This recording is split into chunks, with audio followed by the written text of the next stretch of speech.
معززین کرام، اللہ رب العالمین کا بے حد فضل و احسان ہے کہ جس نے ہمیں یہ نیا ہجری سال اور محرم الحرام کا یہ عظمت و برکت والا مہینہ دیکھنا نصیب فرمائے۔ التجا ہے کہ رب کائنات جل مجدہ الکریم نئے شروع ہونے والے اس اسلامی سال کو ہم سب کے لیے، ساری امت محبوب کے لیے اور پوری انسانیت کے لیے اللہ تعالیٰ خیر کا باعث فرمائے، برکت کا باعث فرمائے، نفع کا باعث فرمائے اور ساری انسانیت کی مشکلات اللہ پاک دور فرمائے۔ محرم الحرام کا مہینہ اہل بیت نبوت کے حوالے سے، رسول اللہ صلی اللہ علیہ وآلہ وسلم کے شہزادگان کے حوالے سے اور خصوصاً نواسہ رسول، جگر گوشہ بطول، شہزادہ گلگوں قبا، راکب دوش مصطفیٰ، حضرت سیدنا امام عالی مقام امام حسین بن علی رضی اللہ تعالی عنہما وارضاہما عنا، آپ کی عظیم اور بے مثال قربانی کے حوالے سے یہ مہینہ اسلامی تاریخ میں بڑی یادگار حیثیت کا حامل۔ سیدنا امام عالی مقام رضی اللہ تعالی عنہ کو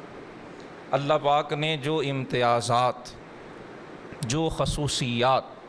جو عظمتیں اور شان عطا فرمائیں وہ انہی کا حصہ۔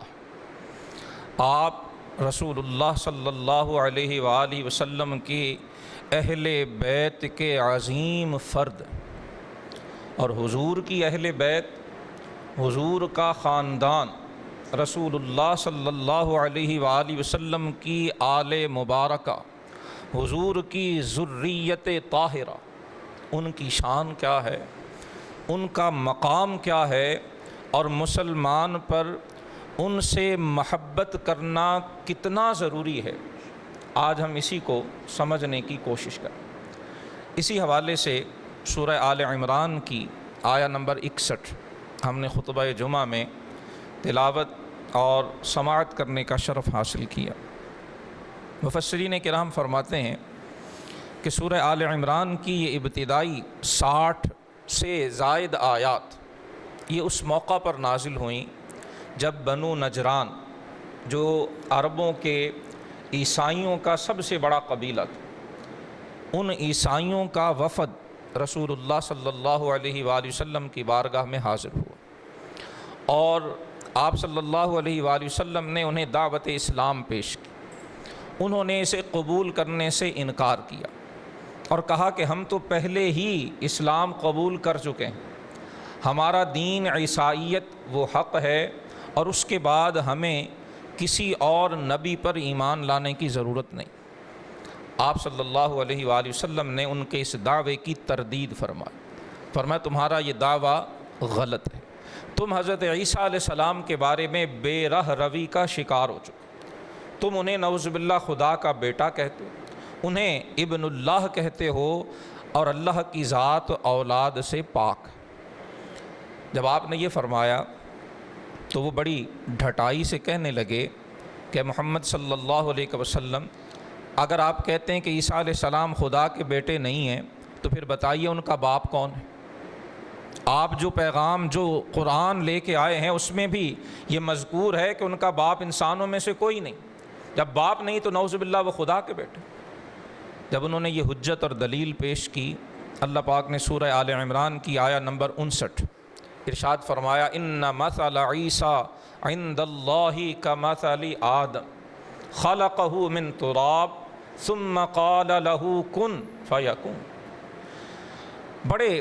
احسن انداز میں قرآن حکیم نے ان کے استدلال کا رد کیا۔ فرمایا اگر اللہ کا بیٹا ہونے یا نعوذ باللہ خدا ہونے کی دلیل یہی ہے، میرٹ یہی ہے کہ جس کا باپ نہیں ہے انسانوں میں سے وہ خدا یا خدا کا بیٹا ہے، تو پھر بتاؤ آدم علیہ السلام کے بارے میں تمہارا کیا عقیدہ؟ جناب عیسیٰ علیہ السلام کے تو صرف انسانوں میں سے باپ کوئی نہیں، اور حضرت آدم تو وہ ہیں جن کے باپ بھی نہیں ہیں اور ماں بھی نہیں۔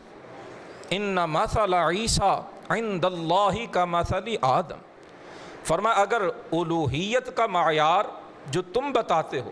یہی ہے تو پھر جناب آدم علیہ السلام زیادہ لائق ہیں کہ نعوذ باللہ انہیں خدا کہا جائے یا انہیں خدا کا بیٹا کہا جائے،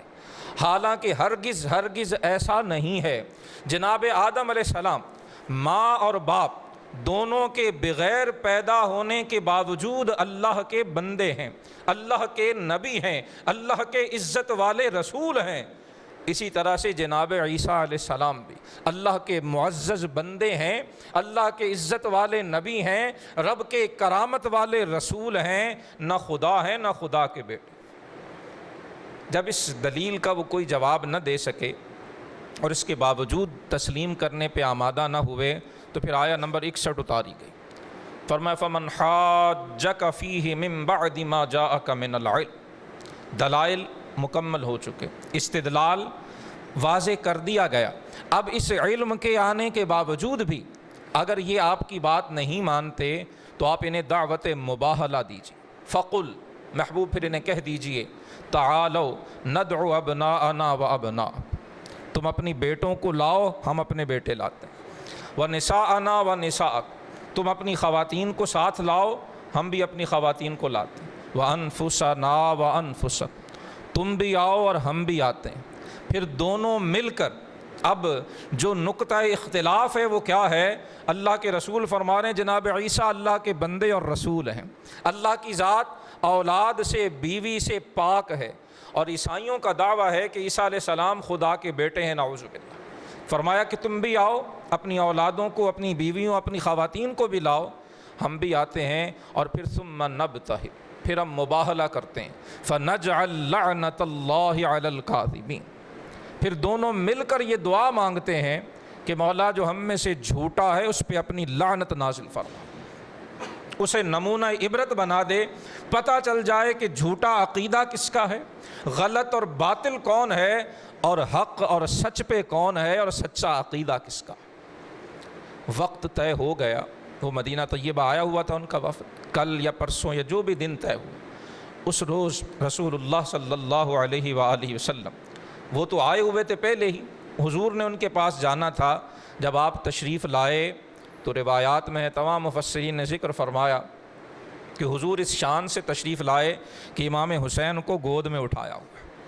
حضرت حسن کی انگلی پکڑی ہوئی ہے، اور رسول اللہ صلی اللہ علیہ وسلم کے پیچھے پیچھے سیدہ کائنات، مخدومہ کائنات، سیدۃ نساء اہل الجنہ، جگر پارہ مصطفیٰ سیدہ کائنات حضرت فاطمہ الزہرا،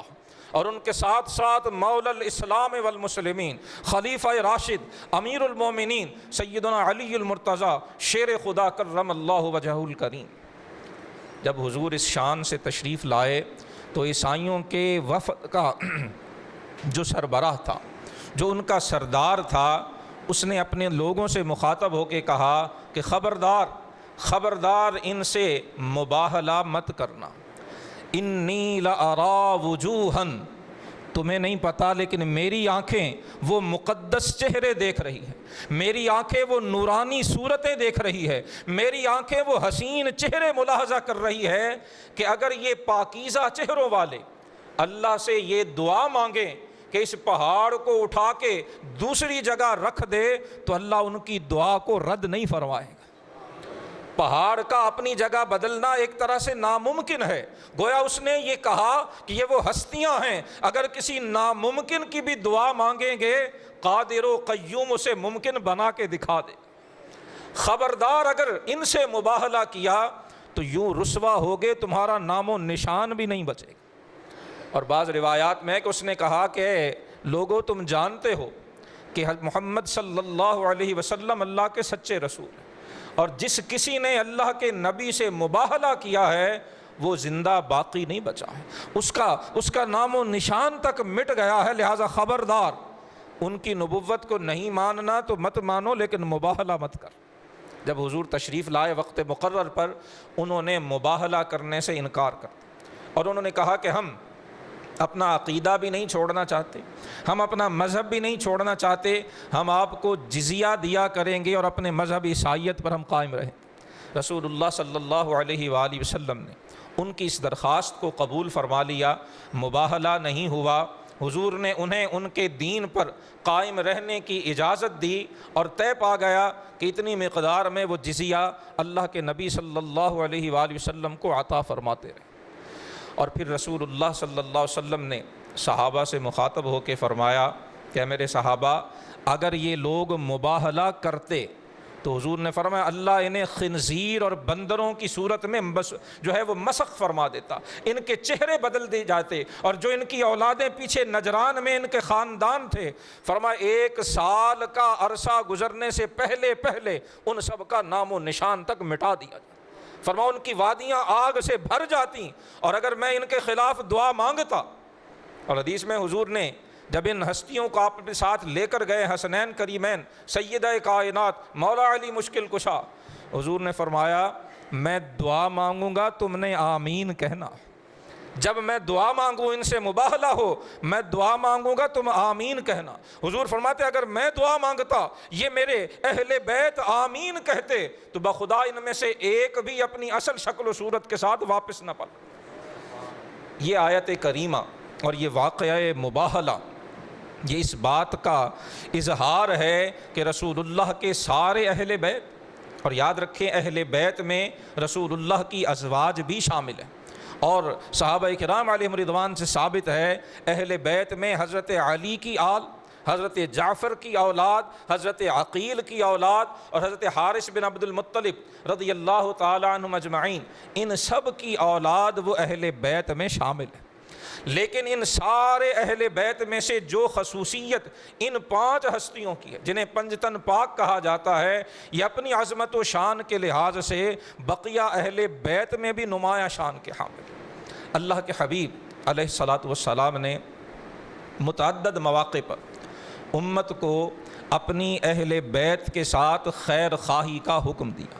اپنی اہل بیت کے ساتھ محبت رکھنے کا حکم دیا، اپنی اہل بیت کے ساتھ وفا کرنے کا حکم دیا، اپنی اہل بیت کی فرما برداری اور تابع داری کا رسول اللہ صلی اللہ علیہ وآلہ وسلم نے امت کو حکم فرمایا۔ حضرت زید بن ارقم رضی اللہ تعالی عنہ، آپ راوی ہیں، فرماتے ہیں کہ حجۃ الوداع سے واپسی کے موقع پر غدیر خم کے مقام پر رسول اللہ صلی اللہ علیہ وآلہ وسلم نے جو خطبہ ارشاد فرمایا، حضور نے اس خطبے میں تمام صحابہ سے مخاطب ہو کے فرمایا تھا کہ میرے صحابہ انی تارکن فیکم الثقلین، اے میرے صحابہ میں تمہارے درمیان 2 بڑی بھاری، بڑی گراں قدر اور بڑی عظیم الشان چیزیں چھوڑ کے جا رہا ہوں۔ فرمایا ان دونوں چیزوں کو اگر تم مضبوطی سے تھامے رکھو گے لن تضلوا، ہرگز کبھی بھی تم گمراہ نہیں ہو سکو گے۔ اللہ تمہیں ہدایت پہ مستقیم رکھے گا اگر میری چھوڑی ہوئی ان دونوں چیزوں کو کامل مضبوطی سے پکڑے اور تھامے رکھو۔ پھر حضور نے ان دونوں چیزوں کی وضاحت فرمائی، فرمایا احدہما کتاب اللہ، فرمایا ان میں سے پہلی چیز وہ اللہ کی کتاب ہے، فیہ الہدی والنور، فرمایا یہ کتاب جو اللہ نے میرے ذریعے تمہیں عطا فرمائی ہے، اللہ نے اس میں ہدایت و نور کو یکجا کر دیا ہے۔ یہ آیت، یہ قرآن، اس کی ایک ایک آیت، اس کا ایک ایک جملہ یہ نور ہدایت سے منور اور روشن ہے۔ فرمایا اس کتاب کو کبھی اپنے سینوں سے دور مت کرنا، اس کتاب کو کبھی اپنی زندگی سے دور مت کرنا، تم شاہراہ ہدایت پہ گامزن رہو۔ یہ کتاب جس بات کا حکم دیتی ہے اس کے سامنے سر کو جھکاتے چلے جانا، یہ کتاب جس بات سے تمہیں روکتی ہے اس چیز سے خود کو باز رکھنا، تمہیں اللہ ہدایت پر ثابت قدم رکھے۔ صحابہ فرماتے حضور نے فحث علی کتاب اللہ، اللہ کی کتاب پر عمل کرنے کی ترغیب دلائی، شوق دلایا، بتایا کہ اسے مضبوطی سے تھامے رکھ۔ اور دوسری چیز فرمایا عطرتی، بعض روایات میں اہل بیتی، ایک ہی مفہوم ہے دونوں کا، فرمایا قرآن اور قرآن کے ساتھ میری اہل بیت، اور پھر رسول اللہ صلی اللہ علیہ وسلم نے 3 بار مخاطب ہو کر فرمایا اذکرکم اللہ فی اہل بیتی، اذکرکم اللہ فی اہل بیتی، اذکرکم اللہ فی اہل بیتی۔ اے سننے والے کانوں، میں تمہیں اپنی اہل بیت کے بارے میں خدا یاد دلاتا ہوں۔ میرے بعد میرے اہل بیت کے ساتھ کوئی سلوک کرتے ہوئے، کوئی رویہ اپناتے ہوئے، ان کے ساتھ میرے بعد پیش آتے ہوئے خدا کو یاد رکھنا کہ رب کو کیا منہ دکھاؤ گے، میری اہل بیت سے تمہارا تعلق کیسا ہے، میری اہل بیت سے تمہارا برتاؤ کیسا ہے۔ اذکرکم اللہ فی اہل بیت، فرمایا میرے صحابہ میں اپنی اہل بیت کے بارے میں تمہیں خدا یاد دلاتا ہوں، میں اپنی اہل بیت کے بارے میں تمہیں خدا یاد دلاتا ہوں، میں اپنی اہل بیت کے بارے میں تمہیں خدا یاد دلاتا ہوں۔ اللہ کے رسول نے صحابہ کو اور صحابہ کے ذریعے ہم سب کو، قیامت تک آنے والی امت کو یہ بتا دیا ہے کہ نگاہ مصطفیٰ میں اہل بیت کی عظمت کیا ہے۔ حضور خدا یاد دلا کر گئے ہیں کہ میری اہل بیت سے محبت کرتے ہوئے، پیار کرتے ہوئے، عقیدت رکھتے ہوئے، الفت و چاہت رکھتے ہوئے، اور ان کے بارے میں کوئی نظریہ یا خیال دل و دماغ میں اپناتے ہوئے اللہ کو ضرور یاد رکھیں کہ میری اہل بیت کے بارے میں سوچتے کیا ہو، تصور کیا رکھتے ہو، عقیدہ کیا رکھتے ہو، اور میری اہل بیت کے بارے میں تمہاری زبان پہ کیا۔ حضور کو اپنی اہل بیت کا کتنا خیال تھا، حضور ان سے کتنی محبت فرماتے تھے۔ حدیث مبارکہ میں کہ ایک بار رسول اللہ صلی اللہ علیہ وآلہ وسلم کے چچا حضرت عباس بن عبد المطلب رضی اللہ تعالی عنہ حضور کی بارگاہ میں حاضر ہوئے، عرض کی یا رسول اللہ صلی اللہ علیہ وسلم، قریش کے کچھ لوگ وہ آپس میں بیٹھے بات چیت کر رہے ہوتے ہیں، کوئی گفتگو کر رہے ہوتے ہیں، میں یا بنو ہاشم میں سے، حضور آپ کے خاندان میں سے جب کوئی ان کی محفل میں جاتا ہے تو اپنی گفتگو روک دیتے ہیں، وہ بات وہیں پر روک کر کوئی اور بات شروع کر دیتے ہیں یا بالکل خاموش ہو جاتے ہیں، جس سے یہ جو ہے وہ ایک طرح کا اظہار ہوتا ہے کہ وہ یہ نہیں چاہتے تھے کہ جو بات ہو رہی ہے وہ ہمارے کانوں تک پہنچے۔ یا رسول اللہ ہمیں اس سے اذیت ہوتی ہے، آپ کسی محفل میں جائیں، بات چیت ہو رہی ہو، آپ کو دیکھ کر وہ لوگ ایک دم چپ کر جائیں تو جانے والے کو ایک بڑی عجیب کیفیت محسوس ہوتی ہے کہ شاید مجھے اجنبی سمجھا گیا، شاید مجھے بالکل بیگانہ سمجھا گیا۔ حضرت عباس نے اس خلش کا اظہار رسول اللہ صلی اللہ علیہ وسلم کی خدمت اقدس میں کیا۔ حدیث میں جب حضرت عباس نے یہ بات کہی، رسول اللہ منبر پر تشریف لائے، صحابہ کو اکٹھا فرمایا، اور اکٹھا فرما کے ایک روایت میں حضور نے پوچھا من انا، بتاؤ میں کون۔ صحابہ حیران ہو گئے، ڈر گئے کہ اللہ کے رسول کا یہ انداز بتا رہا ہے کہ حضور کوئی خاص بات فرمانا چاہتے ہیں۔ سب نے عرض کی یا رسول اللہ آپ اللہ کے رسول ہیں، حضور آپ اللہ کے نبی ہیں۔ فرمایا نہیں، میں یہ نہیں پوچھ رہا، بتاؤ میرا نسب کیا ہے، میرا خاندان کون سا ہے۔ صحابہ نے عرض کی حضور آپ محمد بن عبداللہ بن عبد المطلب بن ہاشم بن عبد مناف ہیں۔ اللہ کے رسول نے فرمایا ہاں میرا یہ خاندان ہے، میرا یہ نسب ہے، اور یاد رکھنا خدا کی قسم ہے تم میں سے کسی کے دل میں اس وقت تک ایمان داخل نہیں ہوگا جب تک وہ میری اہل بیت سے میری وجہ سے محبت نہیں کرے گا۔ فرمایا میرا نسب جانتے ہوئے تم میرے خاندان سے یہ رویہ اپناتے ہو، میرے نسب سے آگاہ ہونے کے باوجود میرے چچا کے ساتھ تمہارا یہ رویہ ہے۔ اللہ کے رسول نے قسم اٹھا کے فرمایا خدا کی قسم ہے واللہ لا يدخل الایمان فی قلب رجل، کسی شخص کے دل میں اس وقت تک ایمان داخل نہیں ہوگا فرمایا جب تک وہ میری اہل بیت سے اللہ کی رضا کے لیے اور میری قرابت کی وجہ سے محبت نہیں کرے گا۔ اہل بیت کی محبت جب تک دل میں نہ ہو، حضور فرماتے ہیں خدا کی قسم ہے ایمان داخل ہی نہیں۔ گویا دل میں ایمان کے داخلے کی علامت رسول اللہ صلی اللہ علیہ وسلم کی اہل بیت سے محبت ہے، حضور کی اہل بیت کا پیار ہے، حضور کی اہل بیت سے عقیدت ہے، اور حضور کی اہل بیت سے الفت و چاہت ہے۔ اور اہل بیت سے یہ محبت کیوں ہے کہ یہ رسول اللہ کے سب سے قریبی ہے۔ اللہ رب العالمین کا قرآن سورہ احزاب کی آیہ نمبر 33 نازل ہوتی ہے، انما یرید اللہ لیذہب عنکم الرجس اہل البیت ویطہرکم تطہیرا، کہ اللہ چاہتا ہے اے نبی کے اہل بیت آپ سے ہر پلیدی اور ناپاکی کو دور کر دے اور آپ کو خوب ستھرا اور پاک فرما دے۔ آیت اترتی ہے، رسول اللہ صلی اللہ علیہ وآلہ وسلم ام المومنین حضرت سیدہ ام سلمہ رضی اللہ تعالی عنہا ان کے حجرہ اقدس میں ہے، اور کالے رنگ کی موٹی چادر کمبل حضور نے اوڑا ہوا ہے۔ اللہ کے حبیب تشریف فرما ہے، حضرت امام حسن رضی اللہ تعالیٰ عنہ آتے ہیں، حضور انہیں اپنے اس کمبل میں بٹھا لیتے ہیں۔ حضرت حسین آتے ہیں، آپ انہیں بھی اس کمبل میں لے لیتے ہیں۔ سیدہ کائنات حاضر بارگاہ ہوتی ہیں، حضور انہیں بھی اس کمبل میں جگہ دیتے ہیں۔ حضرت علی المرتضیٰ تشریف لاتے ہیں، حضور انہیں بھی اس کمبل میں بٹھا لیتے ہیں۔ ان ہستیوں کو اپنے ساتھ بٹھا کے، بٹھایا نہیں، اپنے وجود سے جوڑا ہے۔ جب ایک کمبل میں ان چاروں ہستیوں کو اللہ کے رسول نے لیا ہوگا، وجود مصطفیٰ کے ساتھ وہ ان کے وجود، ان کے جسم لگ رہے ہیں۔ اللہ کے رسول اس کمبل کو لے کے فرماتے ہیں، اللہم ہؤلاء اہل بیت، مولا یہ میرے اہل بیت ہیں، الہی علی، مولا فاطمہ، الہی حسن، مولا حسین، الہی یہ میرے اہل بیت ہیں، مولا ان سے ہر ناپاکی کو دور کر دے، ہر پلیدی کو دور فرما دے، اور مولا جس تطہیر کا تو نے وعدہ کیا ہے وہ انہیں عطا فرما دے۔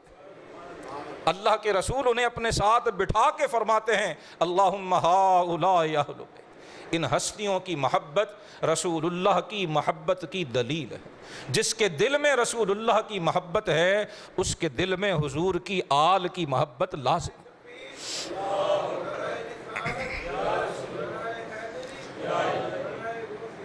آپ علیہ الصلوۃ والسلام نے متعدد مواقع پر، کئی ایک موقع پر بار بار حضور نے اس چیز کو عیاں فرمایا، واضح فرمایا اور روشن فرمایا۔ ایک صحابی فرماتے ہیں، میں حضور کی بارگاہ میں حاضر ہوا، رات کا وقت تھا، اور آپ صلی اللہ علیہ وسلم نے، سردی کا موسم تھا، کوئی چادر اوڑی ہوئی تھی، لگ رہا تھا کہ چادر کے اندر کوئی چیز ہے، لیکن سمجھ نہیں آ رہی تھی کہ کیا۔ فرماتے میں نے کوئی بات پوچھنی تھی، کچھ عرض کرنا تھا، معروضات ہوئیں، میں کچھ دیر بیٹھا، جب میں جانے لگا تو عرض کی، یا رسول اللہ چادر میں کیا ہے؟ صحابی کہتے ہیں، جب میں نے یہ پوچھا، اللہ کے حبیب علیہ الصلوۃ والسلام نے چادر مبارکہ ہٹائی، میں نے دیکھا حسن و حسین حضور کی گود میں۔ آپ علیہ الصلوۃ والسلام نے فرمایا، تم نے دیکھا میری چادر میں کیا ہے؟ اور پھر آپ نے اس صحابی سے مخاطب ہو کے فرمایا، انی احبہما۔ اور بعض روایات میں کہ حضور نے اللہ کی بارگاہ میں دعا مانگتے ہوئے عرض کی، اللہم انی احبہما، یا اللہ میں ان دونوں سے پیار کرتا ہوں، فاحبہما، مولا تو بھی ان دونوں سے پیار فرما، وَأَحِبَّ مَن يُحِبُّهُمَا او کما قال الرسول صلی اللہ علیہ وسلم، الہی جو میرے حسن و حسین سے محبت کرتا ہے، مولا اس سے بھی محبت فرما۔ اب اگر کوئی پوچھے کہ ہم حسن و حسین سے محبت کیوں کرتے ہیں، ہاں ہمارے دل حسنین کریمین کی، مادر حسنین کی، جناب علی المرتضیٰ کی محبت سے لبریز اسی لیے ہیں کہ اللہ کے رسول نے اس دل کو، اس وجود کو دعا دی ہے جس دل میں حسنین کی محبت موجود ہے۔ فرمایا، مولا جو ان حسن و حسین سے محبت کرتے ہیں، یا اللہ تو بھی ان سے محبت فرما۔ رسول اللہ صلی اللہ علیہ وسلم نے محبت الہی کے حصول کی دعا دی ہے اس خوش نصیب کو جس کے دل میں حسن و حسین کی محبت ہے۔ اور صرف اسی پہ بس نہیں، یہ گھرانہ تو وہ گھرانہ ہے جنہیں اللہ نے دونوں جہانوں کی عزتیں عطا فرمائی، اور وہ عزتیں عطا فرمائی ہیں کہ جو اخلاص کے ساتھ، سچے دل کے ساتھ ان سے جڑ جاتا ہے، اللہ اسے بھی عزتوں سے نواز دیتا ہے۔ یہ وہ گھرانہ ہے، صحیح بخاری شریف کی حدیث ہے، رسول اللہ صلی اللہ علیہ وآلہ وسلم کی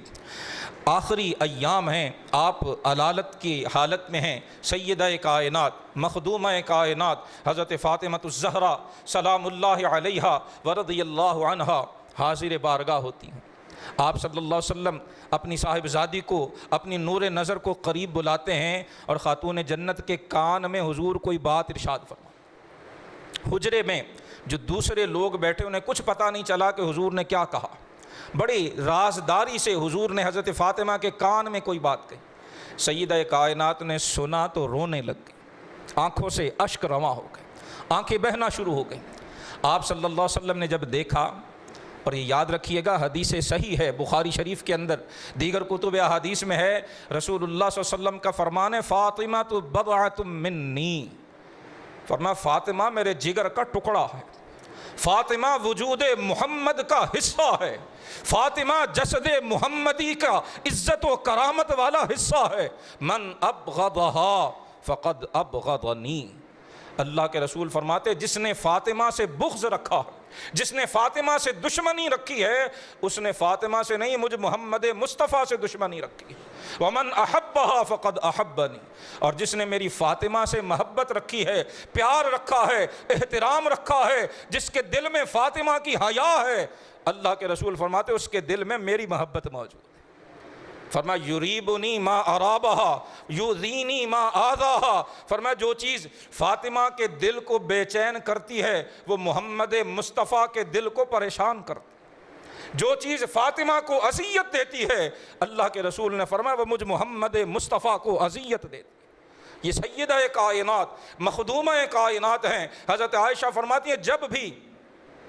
حضرت فاطمہ الزہرا حضور کی بارگاہ میں حاضر ہوتی ہیں، رسول اللہ صلی اللہ علیہ وسلم کھڑے ہو کر حضرت فاطمہ کا استقبال کرتے، جن کے استقبال کے لیے ساری کائنات کھڑی ہوتی ہے۔ اللہ کے رسول امام الانبیاء والمرسلین، باعث تخلیق کائنات، فخر آدم و بنی آدم، اللہ کے محبوب فاطمہ الزہرا کے استقبال کے لیے کھڑے ہوتے، اپنی بیٹی اپنی لخت جگر حسنین کریمین کی والدہ کی پیشانی پہ حضور بوسہ دیتے اور فاطمہ الزہرا کو وہاں بٹھاتے جہاں خود بیٹھے ہو۔ عربوں میں اور ہر معزز معاشرے میں کسی کو عزت دینے کا جو سب سے بڑا اور سب سے اہم جو طریقہ ہے اسے اپنی جگہ پر بٹھانا، اور رسول اللہ صلی اللہ علیہ وسلم سیدہ کائنات کو اپنی جگہ پہ بٹھاتے۔ اور جب رسول اللہ صلی اللہ علیہ وسلم حجرہ فاطمہ میں تشریف لے جاتے، کاشانہ علی میں تشریف لے جاتے، بیت حسنین میں حضور جاتے، سیدہ کائنات کھڑے ہو کر استقبال کرتی، والد گرامی کے دست کریم کو بوسہ دیتی اور حضور کو اس جگہ بٹھاتی جہاں خود تشریف۔ حضور سفر پر جانے لگتے،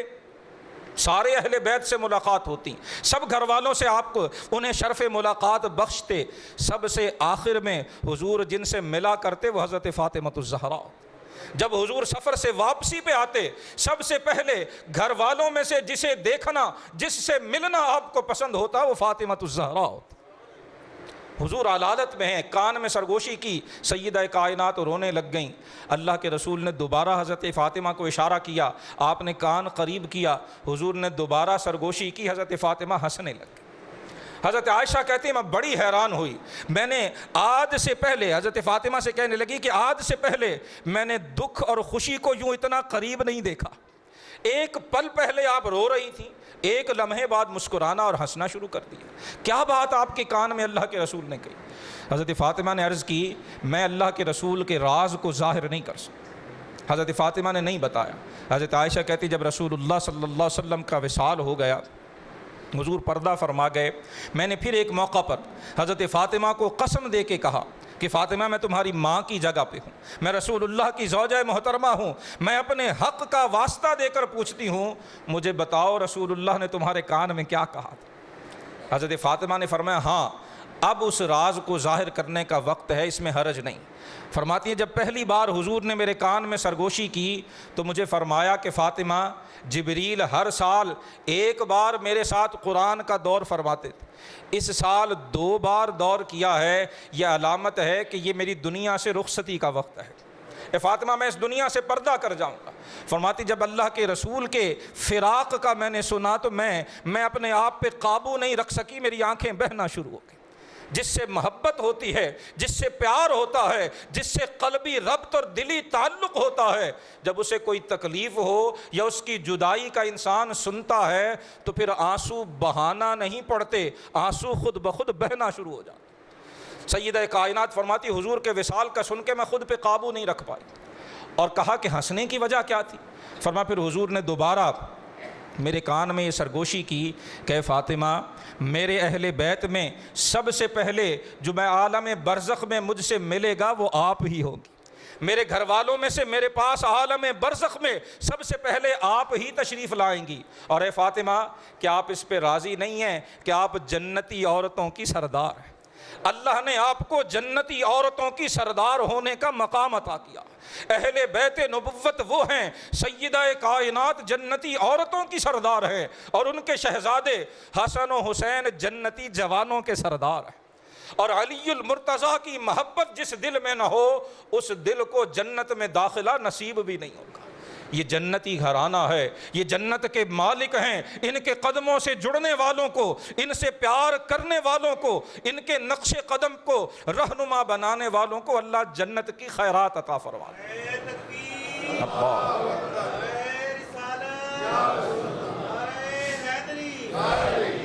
لیکن یاد رہے محبت اہل بیت کا معنی کیا ہے، محبت اہل بیت کا مطلب کیا ہے؟ کیا صرف زبان سے دعویٰ کر دینا یہ محبت اہل بیت ہے، یا اپنے سیاہ کپڑے پہن لینا اور ماتم کر لینا اور نوحے پڑھ لینا یہ محبت اہل بیت؟ ہرگز ہرگز ایسا نہیں ہے، یہ یاد رکھ لیجئے۔ ہمارے دین میں ماتم کا کوئی تصور نہیں، اور جو نوحہ ہے اور جو اسی طرح سے کر کے سوگ ہے، 3 دن سے بڑھ کر سوگ کا شریعت اسلام میں کوئی تصور نہیں ہے۔ یہ حرکات جو اس ٹائٹل، اس عنوان سے کی جاتی ہیں، اہل بیت نبوت کے مقدس شخصیات اور ان کی تعلیمات ان ساری خرافات سے پاک ہیں۔ محبت اہل بیت کا مطلب اپنی زندگیوں کو قرآن و سنت کے سانچے میں ڈھالنا ہے۔ محبت اہل بیت کا مطلب ان کے نقش قدم پر چلنا ہے۔ انہوں نے اپنی زندگیاں قرآن و سنت کی فرما برداری اور تابع داری میں گزاری ہیں، اسی طرح سے اپنی زندگیوں کو بسر کرنا یہ محبت اہل بیت۔ ہاں، ان ہستیوں کی عرض کی رتبہ اور مقام کیا ہے، صرف آخری حدیث مبارکہ عرض کر کے گفتگو ختم کروں گا۔ سنن ابن ماجہ حدیث مبارکہ کی بڑی اہم کتاب ہے۔ صحاح ستہ، قرآن حکیم کے بعد جو صحیح ترین حدیث مبارکہ کی 6 کتابیں ہیں انہیں صحاح ستہ کہا جاتا ہے۔ ابن ماجہ ان صحاح ستہ میں شامل ہے۔ اس میں عبد السلام بن ابی صالح ابو السلط الہروی، یہ امام ابن ماجہ کے شیخ ہیں، انہوں نے یہ حدیث مبارکہ روایت کی۔ وہ روایت کرتے ہیں ان علی ابن موسیٰ الرضا ان ابیہ ان جعفر ابن محمد ان ابیہ ان علی ابن الحسین ان ابیہ ان علی ابن ابی طالب رضی اللہ تعالی عنہم اجمعین قال رسول اللہ صلی اللہ علیہ وسلم الایمان معرفۃ بالقلب وقول باللسان وعمل بالارکان۔ سنن ابن ماجہ میں حدیث نمبر 65 ہے، کتاب الایمان کے اندر۔ ان ہستیوں کی سند سے روایت کیا گیا، حضرت علی المرتضیٰ شیر خدا کرم اللہ وجہ الکریم نے فرمایا کہ اللہ کے رسول صلی اللہ علیہ وسلم نے فرمایا، ایمان دل سے اللہ کو اور تمام ایمانیات کو ماننے کا نام، دل سے ان ساری حقیقتوں کو پہچاننا، زبان سے ان کا اقرار کرنا اور اپنے اعضاء سے ان پر عمل کرنا۔ فرمایا ایمان اس چیز کا نام۔